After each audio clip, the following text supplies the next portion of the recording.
Sarah Gormley, how are you? I'm great.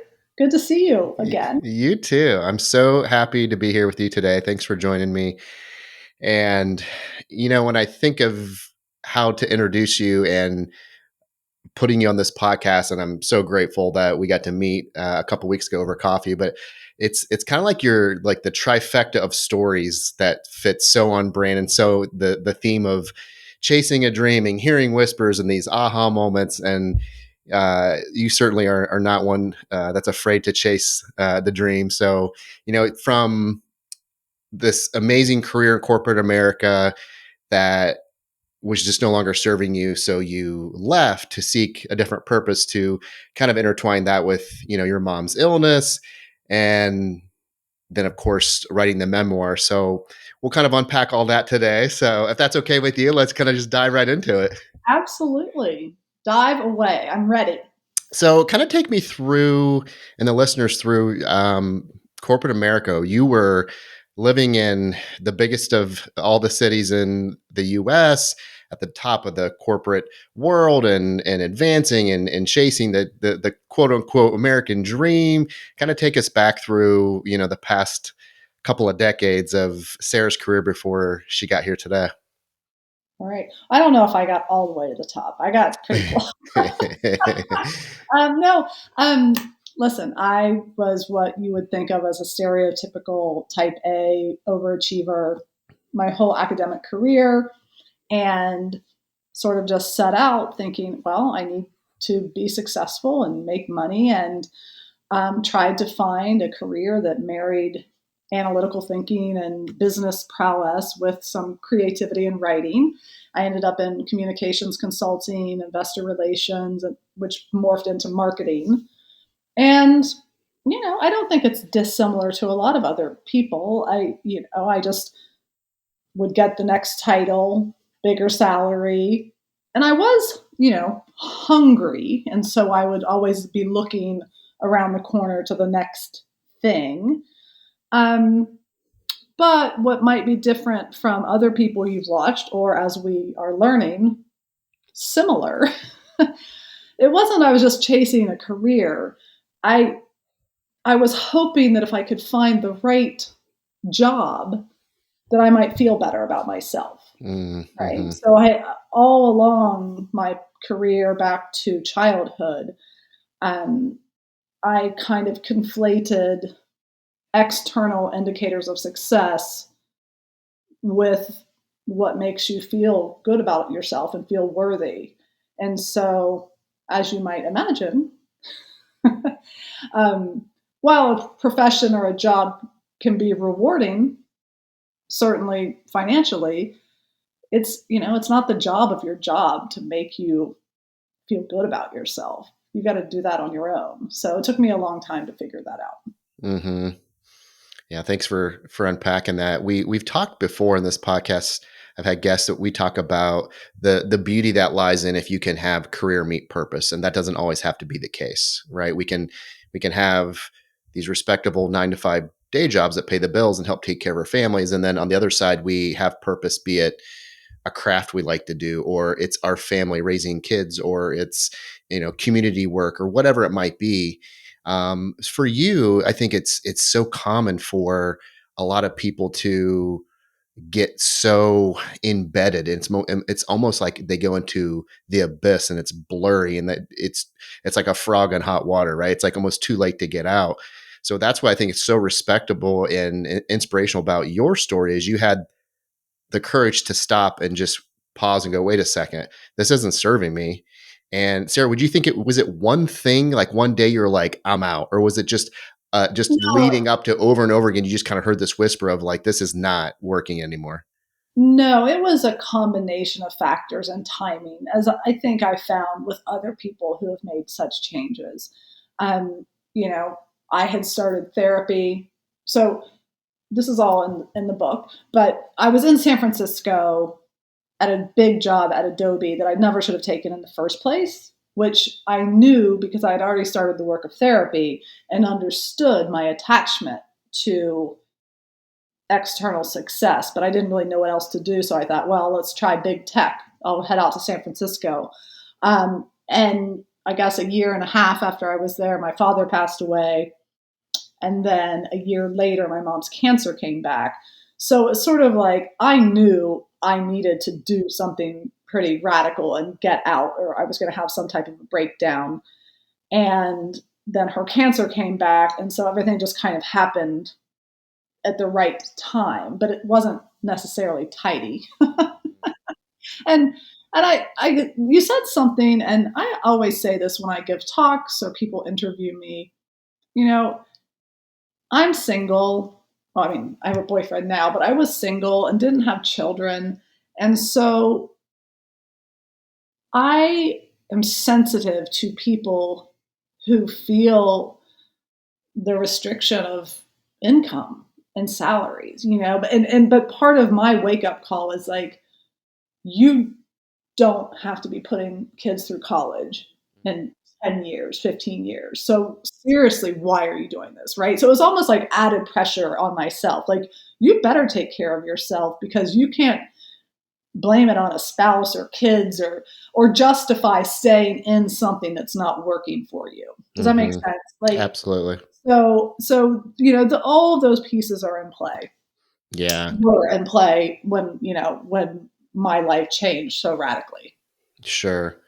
Well, and again, the self-awareness around that, and I know you talk about this in the book, a lot of that was therapy, right? And Yes. it builds that self-awareness, and it kind of calls us out on things that, blind spots that we don't always see ourselves. And so, Sarah, for those who have yet to read the book, the timing of it, then talk about that. Your mom gets sick, and it's just kind of the way the stars align. You take this sort of sabbatical, and you say, okay, I'm leaving corporate America.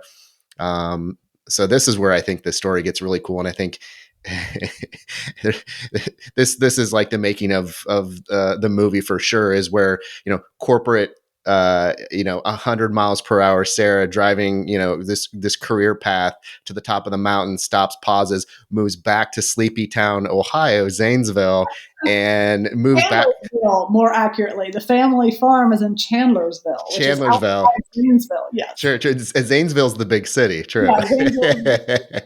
But take me through that. Did your mom's illness provide a little more perspective on where you were at your life and career? You're having these kind of aha moments with career, and then mom gets sick, and you move back to the farm for a year to help take care of her. Was that kind of the icing on the cake of like, yeah, I need to make some changes in life? I think it was both the real catalyst and the thing I allowed to be a catalyst. Hmm. Right? Like, Hmm. I was so ready and so needed to sort some things out. And then, when your parent or a loved one gets sick, you get a big, heavy dose of perspective very quickly.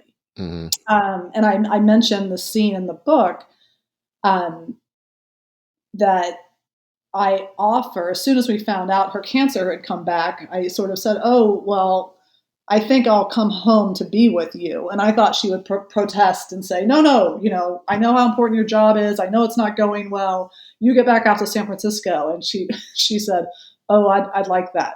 I'd like for you to come home." And I was just like, oof, started bawling, of course, because I think she knew how sick she was. And other people who may be a slightly more woo-woo than I am, it, it all now in hindsight looks and felt very serendipitous, For right? sure. So Yeah. yes. So we started to realize pretty quickly how sick she was, and I vowed to myself 1 year. I will not work for 1 year because I knew my impulse would be back to New York, back to San Francisco, get the next job. And I knew it would probably take a full year, I kind of say, to get it off of me, to get off of that urge to succeed, that urge to be working on the presentation and rallying the team and, crisis, crisis, crisis. So I'm proud of myself that I did that. Hmm. So that part of it, how, you were so focused on your mom, so maybe you didn't, well, I guess you do talk about this in the book, but what was the hardest thing about moving back to a small town on the farm versus living in, the large cities for all those years? Or was it, what, I didn't really think about it because I was just so focused on my mom and it was home. And so I knew I was only there for, a short period of time. Oh, I was astounded by the beauty, the place I moved to get away from. I grew up thinking New York City or bust. I did not see myself as a farm girl, I assure you. I was getting the hell out of there. So I didn't, my appreciation for the beauty of the place physically and naturally, but also metaphorically, was pretty profound. Hmm. Yeah. Sarah, when did you know throughout the process you were going to write the memoir? I mean, this again, you hit the nail on the head. It's so serendipitous, and the stars were certainly aligning with the career awareness, and then with your mom getting ill, it just seemed like it was all like pieces of the puzzle. Could you see it unfolding at the time, or was it when maybe after your mom passed, you're like, I think my story could be valuable to others for a handful of different reasons. When did you kind of feel the urge to write? Um, I'm trying to be sensitive and keep my answers tight. I gave a talk. I delivered a speech at my 25th college reunion, and I was asked to do so by my classmates and talked about the coming home. I had just opened the art gallery, so that was June of 19. Mom passed away in 18. Did this speech in June of 19, Okay.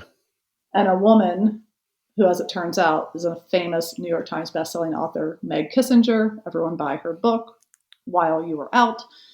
I didn't know her at all, but she came up to me after I talked and said, you should write a book. And I said, well, have you written the book? She was like, no, I haven't, but I'm a journalist. Anyway, we've now become friends. But that's probably when the first seed was planted. But I hadn't been thinking about it at all. I wasn't writing at all on my own. And then in 20, before COVID hit, I started taking some writing classes. I'd always loved writing, primarily poetry, and started taking some writing classes and just writing first person essays. Um, and this sounds so cheesy, but it's true. I didn't think about whether it was interesting to other people per se. I was like, what in the hell happened? Like there's, a scene where I stopped at a gas station over in Grandview, Giant Eagle, and I was crying, and this man looked at me and was like, ma'am, are you okay? Are you okay? And I was nodding, and I was like, yeah, like, I'm shockingly okay, right? Like, I'm shockingly okay, and I can't believe that I have a life that is so full and rich and meaningful. How did this happen? Like, Hmm. I was still trying to figure out for myself how this happened because I couldn't believe it, right? I couldn't believe that in what seemed like a short period of time, I went from being a woman who was, I wasn't always miserable, but I was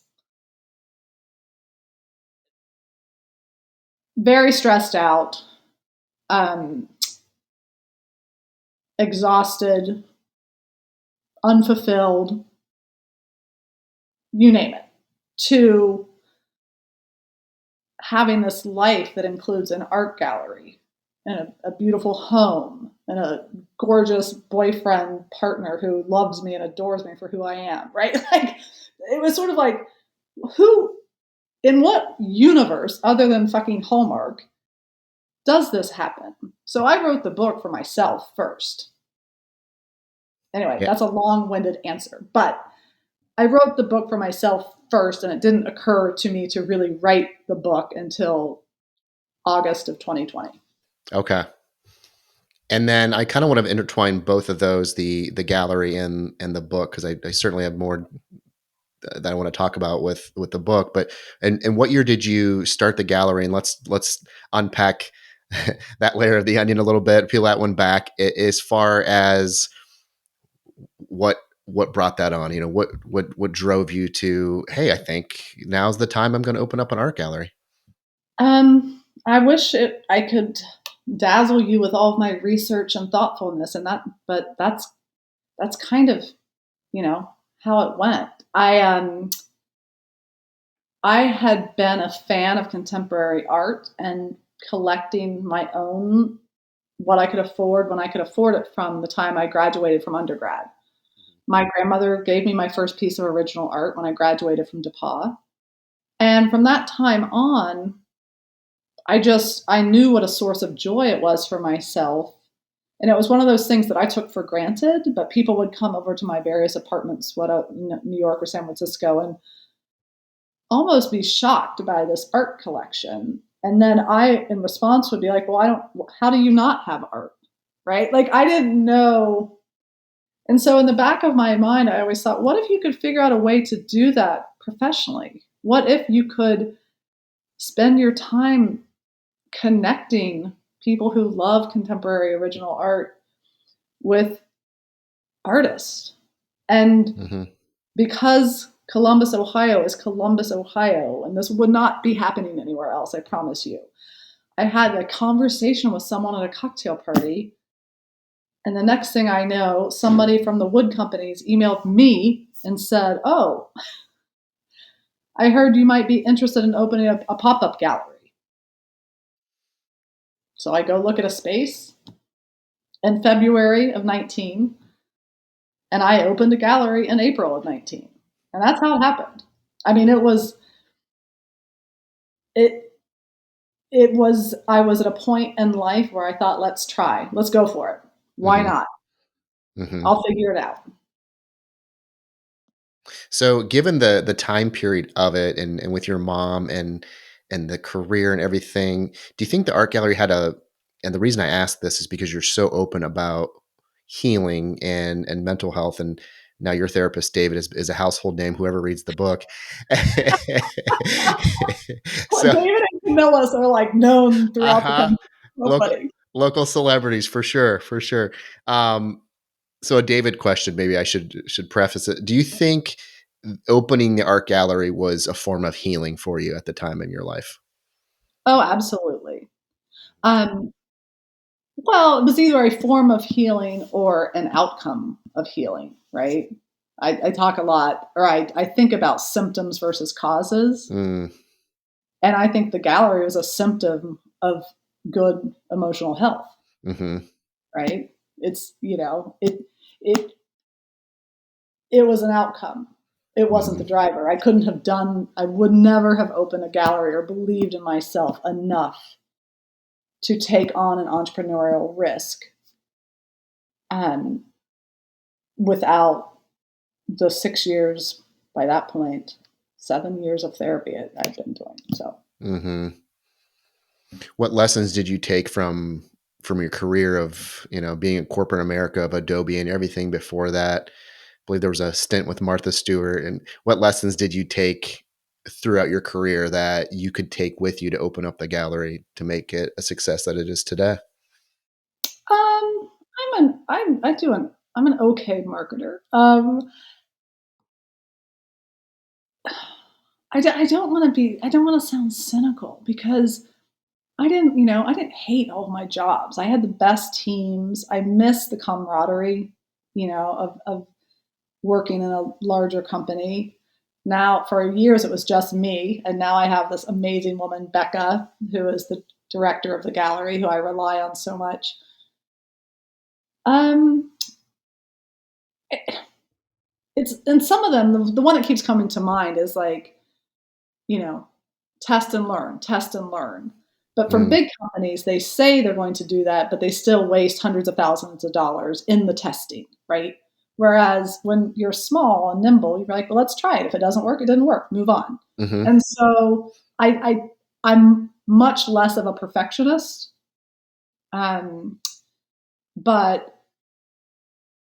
I think I learned some of the what to dos from the corporate experience, but we didn't always do the things we knew we should do. Does that make sense? Because Yeah. the bigger the corporation, the bigger the committees, the bigger the approval process, the less efficient organizations are really at decision making.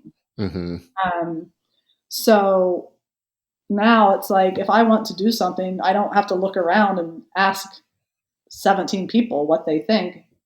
You just do it. And if it fails, it's on me. Mm-hmm. And if it succeeds, it's on me. Yeah. So it's so different and so rewarding. Yeah. Not quite as rewarding financially. And I'm honest about that too, because I'm like, I'm not telling everyone to go quit their jobs. I'm not, if you're in a position to try something new, try it, right? I love that. No, that's great advice. Okay, let's bounce back over to the book a little bit. Again, I love, so we're going to weave back and forth. This is beautiful. Okay. Can you share a little bit about the memoir and what listeners can expect from your story?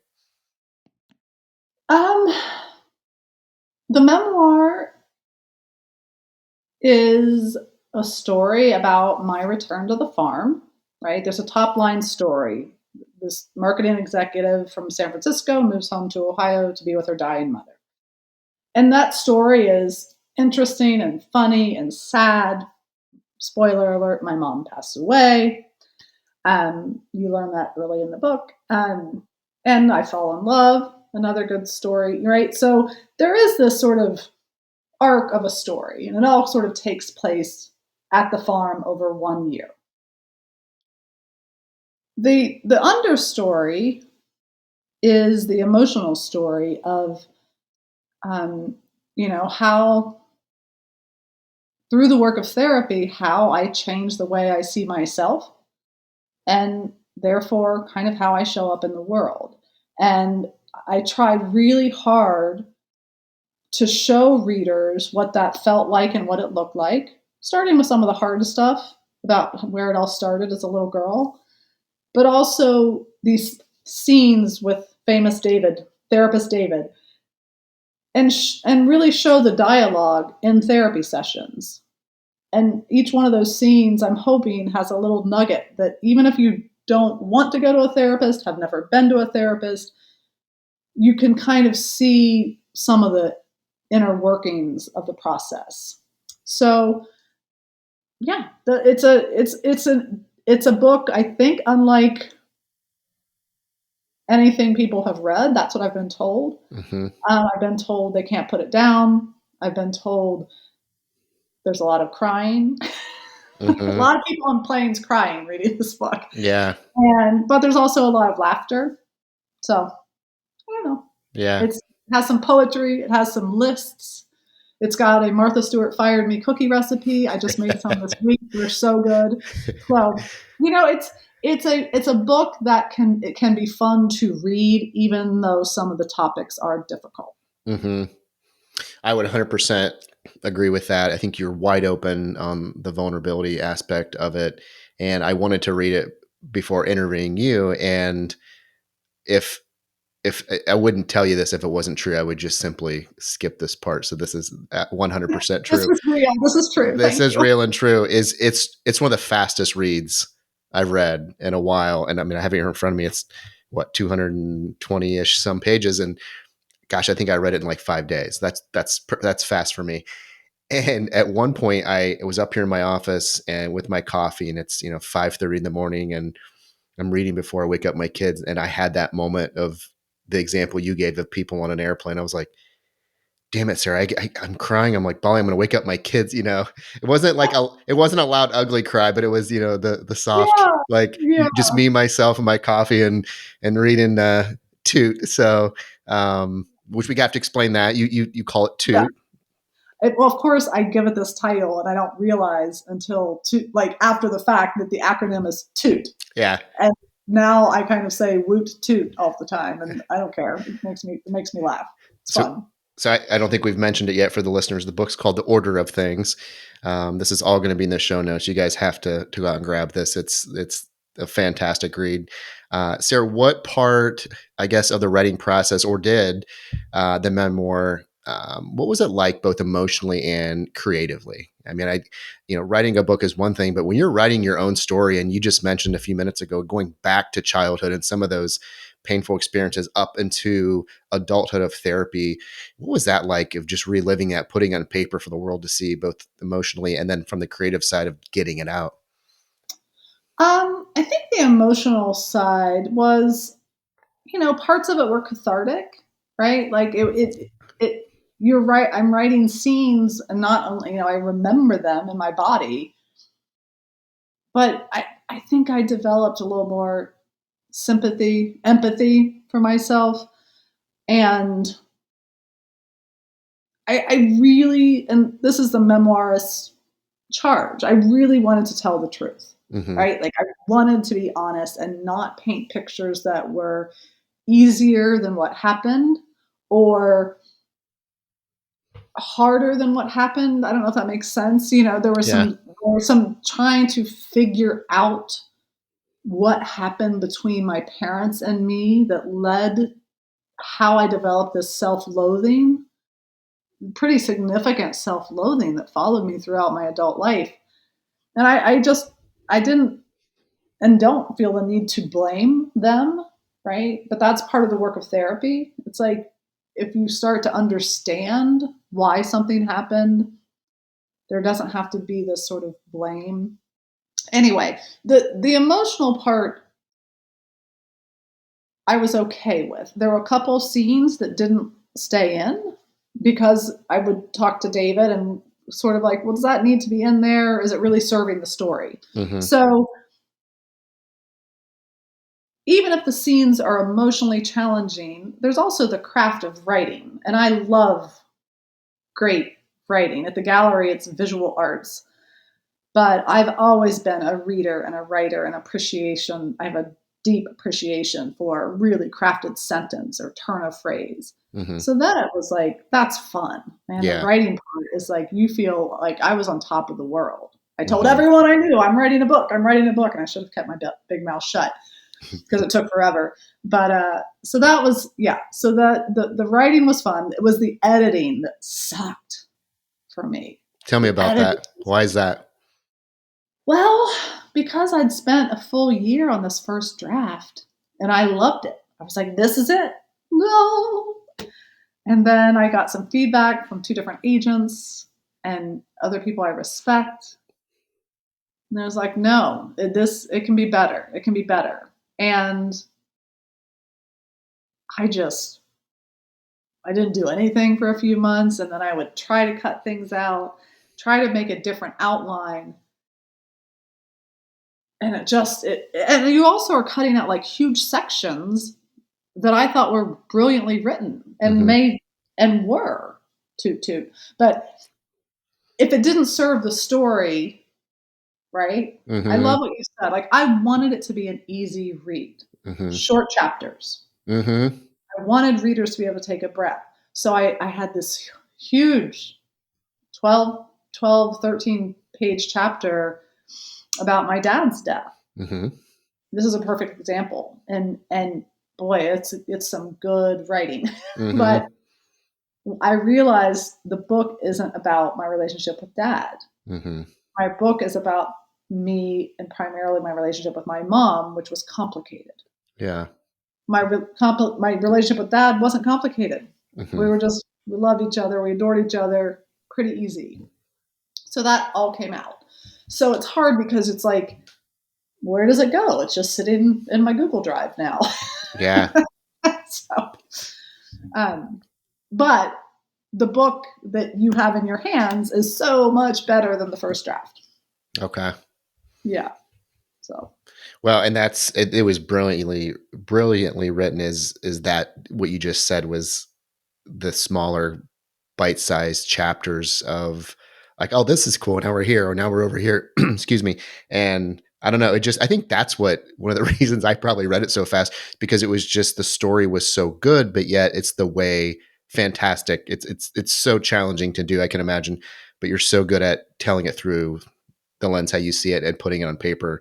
I think I've read a couple reviews that said I felt like Sarah was sitting next to me telling me her story. which I'm sure you hear a lot. So with that said, Sarah, what message do you hope the listeners and the readers take away from your journey through the lens of the book? Well, first of all, I hope they enjoy the story, right? As I said, like fiction is just, you like a story, it's compelling, there are these characters. Mm-hmm. A lot of people have said it reads like fiction. At first, I was like, oh, is that an insult? Yeah, No, because it's you want to keep going. sure. Uh, uh, but I think I think it's a story. It's about hope, right? If it's You can change your life in big ways. It can happen.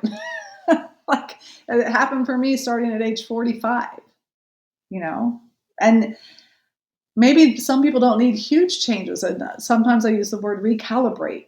You can open up your life and take a look at it and admit that there are things that you don't like, and admit that there are things that are wildly unfulfilling. And you can decide, I'm worth it. I'm going to try to change some of those things. Mm-hmm. It will be messy. It will be challenging. People will think you've lost your mind, but you can do it. And I hope that's the message. I don't know. Mm-hmm. I'm sensitive to kind of a self-help label because I don't have any professional degree or coursework I've done in either being a therapist or a life coach or anything like that. So it's really just a story about my experience, to the extent that it resonates with people and makes them feel optimistic. I'm thrilled by that. Mm-hmm.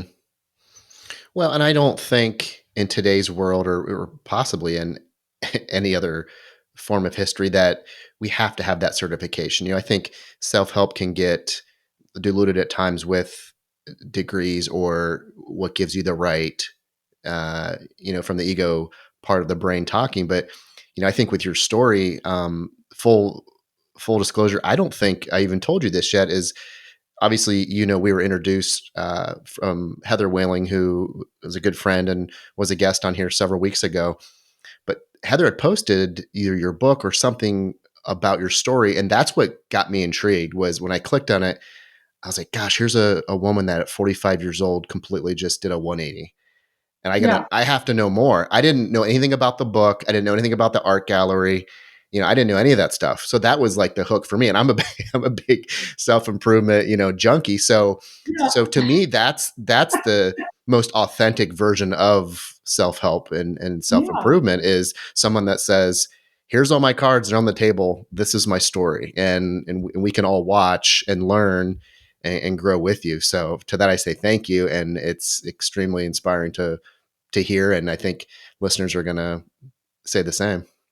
Well, thank you. Yeah, it's been a journey, and even since the book has come out, I'm learning every day what it's really about. You Mm-hmm. know, like I've shifted, my opinion has shifted about, oh, there's a stigma about therapy. I hope that this book shows people what really goes on in therapy so it doesn't seem so daunting. Well, that's still true. But as I said a little bit earlier, now I'm starting to realize so many people, especially women, I know, high achieving women, they're afraid to admit that they want something to change, Mm-hmm. right? We feel guilty if we're not satisfied because we feel so lucky with what we had. We have great jobs and families. What could we possibly complain about? How privileged are we, Mm-hmm. right? And so now I'm like, maybe it's a book that will just help people admit that they want something in their lives to change. Mm-hmm. That's the first step. So it's been an interesting experience I spent 4 years writing it, and I'm still learning what it's about. Yeah, that's the cool part. I'm unpacking with you, and I see it because I read the book, and is it doesn't have to be defined as one thing. And I think that's what's cool and I started this conversation off by saying there was like a trifecta with you, right? It was like these 3 points I wanted to I was writing down to discuss. I'm like, gosh, it's cool. They all kind of interweave. And that's kind of how the book is. It's like, it's a beautiful piece of art in that it's a handful of things and the listener can take what hits home, closest to home for them. So, um, really, really cool. Sarah, what do you think Sarah Gormley 10 years ago, okay, this is 2024. What would Sarah Gormley in 2014 say if I called her up and said, hey, in 10 years, you will not work for corporate America. You're back in Ohio. You own an art gallery and you're an author. You forgot the part about Camillus. How can I forget? How can I forget about him? I already knew him. If you had said you're going to be madly in love with That's Camillus, true because at the time, yeah, you knew him and he was an old friend. So yeah. Oh my gosh. Um, I wouldn't believe you. And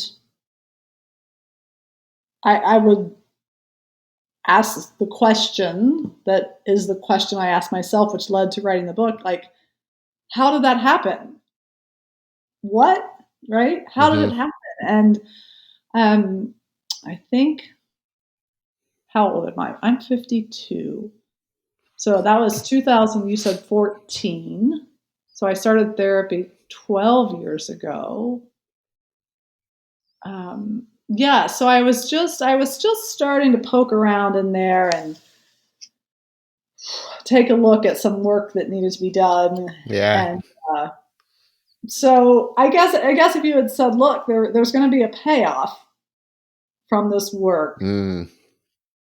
and your life is going to change in a very significant way, but you're going to be in Ohio and you're going to have an art gallery and be really madly in love, I would have been like, bring it on. Let's go. Let's go. Let's get started. Yeah. Yeah. Part of the Yeah. journey. All right, Sarah, I want to read a little bit from the book. Okay. And this is actually good timing because this is I'm going to have Sarah give some advice, and this kind of lends itself towards the self-help part of Sarah that she doesn't want to be. Uh, this is from this is from the chapter called "Tomorrow Will Occur." Ooh, okay. In quotations, "Tomorrow will occur." That's from a note Dad left Mom on the kitchen table many years before, and now here I was, waking up in my childhood bedroom and the empty farmhouse, wondering what I was going to do now that tomorrow was in fact here. Mom was gone, the funeral was over, and my friends had flown home to New York, Chicago, Minneapolis, and Nashville, back to the rhythm of their daily lives. Life returned to normal for everyone else, but I had no normal, no schedule, nothing to do for the first time in as long as I could remember. Just 3 months before, I had vowed to myself that I would intentionally do nothing for a full year to make sure I didn't fall back into gold star chasing, making PowerPoint slides for the rest of my life. I didn't know what to do, so I went downstairs to make coffee. I love that part because it's the hero's journey, and here you are just blending, your mom had passed, but the note from your dad, I was like, that's just so beautiful to put that in there. So where I wanted to bring it to today was, there's so many people out there who I think need to hear tomorrow will come, tomorrow will occur, sorry. And I guess what advice would you give to where you were, sitting in the upstairs of your childhood home, the thoughts going through your head to today, how the hope that it took to get here. It sounds so cliche, but it's just go downstairs and make the coffee, right? Mm. Like, you don't have to have it all figured out. You don't actually have to have a path or a plan. Sometimes you just have to be in the moment and allow opportunities to present themselves. And that was really hard for me. And, even with the art gallery, it sounds ridiculous, but only because I put myself out there that I didn't take another big high powered job on a coast. I decided to stay in Columbus. I decided to rent an apartment um, right across from North Star on High Street. And, somebody overheard me talking about, I said aloud, I might want to open a pop up gallery. right? And Yeah. then somebody said, we might have a space. And I kept saying yes. I'd never done things like that before in my career. Hmm. And, you know, tomorrow will occur and you can decide how to let it come. Mm. Yeah. But you got to go downstairs and make the coffee, You got to go right? make the coffee. First Yeah. step. So just go and be open. Let Mm. opportunities reveal themselves. Mm. That's great advice. Thank you. Sure. Okay, Sarah, 2 final questions for you. Okay, I'm ready. Okay. First one is, what's one thing you've learned about yourself as you've gone through this experience?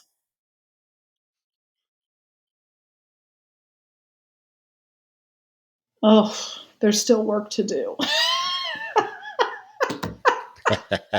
Never ends, right? I had 2 therapy sessions with David last week, and I'm like, oh my God, shouldn't I be all fixed by now? You know? And so yeah, it's not, the emotional work is never finished. Mm. And that's okay, but even with the book, because the book has some emotional highs and lows, Yeah. right? And so I thought, well, geez, now that I've done all this therapy, I'm so modulated, and I'm not, So that's one of the things I've learned. It's like, and also don't take yourself or your life so seriously. Take it seriously enough that you commit to improving things that you can improve, but also have some fun. That's a Mm. lot of things. I've learned a lot of things, but Yeah. I know I talk to my therapist about that a lot. I'm like, I want to go back to not knowing. Now I being aware, all this awareness and the duality, like, can we just go back to just being head in the clouds and not knowing? yeah, No, of course we don't want to, but there's those days. yeah, yeah. Um, Sarah, last question for you. What advice would you give to someone who's hearing the whisper of a dream or a path in life that just seems too crazy to chase? Um, write about it, write it down in a safe space, right? If it's just you and your journal, you can say and do whatever, paint a picture for yourself of what you want your life to look like, maybe in writing. The other thing is talk to people. Talk to people who you respect the choices they've made, respect hard decisions because they made some pivot in their own lives. Because I think what I found out is that it's messy. None of it's a straight line. It's not like you'd make this decision on a Tuesday morning to drop out of corporate life and open an art gallery. That's not how it happened. There are all these zigs and zags, um, and so I think by talking to other people who have made changes in their own lives that you admire, you'll find that you're giving yourself permission to try, and that's the hardest part. Hmm. Thank you, Sarah. Thank you so much for being here. Sarah Thank you. Gormley, the book is called The Order of Things. Her art gallery is the Sarah Gormley Art Gallery, downtown Just Columbus. yep, Sarah Gormley Gallery down Sarah on High Gormley, Street. downtown Columbus. We'll put all the information in the show notes, and I'm going to be pushing your book as much as possible because it is so good. Please go out and get a copy, everyone. I'll put the all the information in the show notes. All you got to do is click it, take you right there. So, Sarah, thanks for being here today. Awesome. Thank you so much. I appreciate it.